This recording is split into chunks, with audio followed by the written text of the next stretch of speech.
Ranji trophy final മത്സരത്തിൽ നാളെ Kerala team ശക്തരായിട്ടുള്ള വിദർഭയെ നേരിടാൻ പോവുകയാണ്.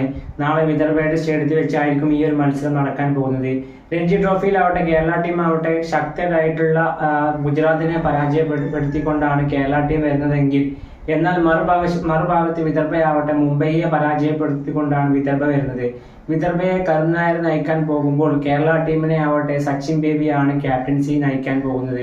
ഏതായാലും വളരെ ആവേശകരമായിട്ടുള്ള ഒരു മത്സരം നമുക്ക് ആരാധകർക്ക് കാണാൻ സാധിക്കും. അതുപോലെ ടെലികാസ്റ്റ് ഉണ്ടായിരിക്കും. അതുമാത്രമല്ല, പരിക്കിന്റെ പിടിയിലായിട്ടുള്ള സഞ്ജു സാംസൺ കേരള ടീമിനെ സപ്പോർട്ട് ചെയ്യാൻ വേണ്ടി രഞ്ജി ട്രോഫി മത്സരത്തിൽ കേരള ടീമിന്റെ വേണ്ടി സപ്പോർട്ട് ചെയ്യാൻ വേണ്ടി ഡഗൌട്ടിൽ ഉണ്ടായിരിക്കും എന്നുള്ള ഒരു പുതിയ റിപ്പോർട്ടും ലഭിച്ചിട്ടുണ്ട്. ഏതായാലും നമുക്കറിയാം, കരുൺ നായർ നയിക്കുന്ന വിദർഭയാവട്ടെ വളരെ സ്ട്രോങ് ആയിട്ടുള്ള ടീമാണ്. ബാറ്റിങ്ങിലും ബോളിങ്ങിലും ഈ രഞ്ജി ട്രോഫിയിൽ ഉടനീളം ഒരു സ്ഥിരത പുലർത്തുന്ന ഒരു ടീമാണ്. അതുകൊണ്ട് തന്നെ ഒട്ടും ഈസി അല്ലായിരിക്കും കേരള ടീമിനെ സംബന്ധിച്ചിടത്തോളം. നമുക്കറിയാം, കേരള ടീം ആവട്ടെ രഞ്ജി ട്രോഫിയിൽ ചരിത്രത്തിൽ ആദ്യമായിട്ടാണ് ഫൈനലിൽ എത്തുന്നത്. ഏതായാലും ഈ ഒരു മത്സരവുമായി ബന്ധപ്പെട്ട മറ്റ് അപ്ഡേറ്റുകൾ ഈ ചാനൽ വഴി അറിയിക്കുന്നതായിരിക്കും.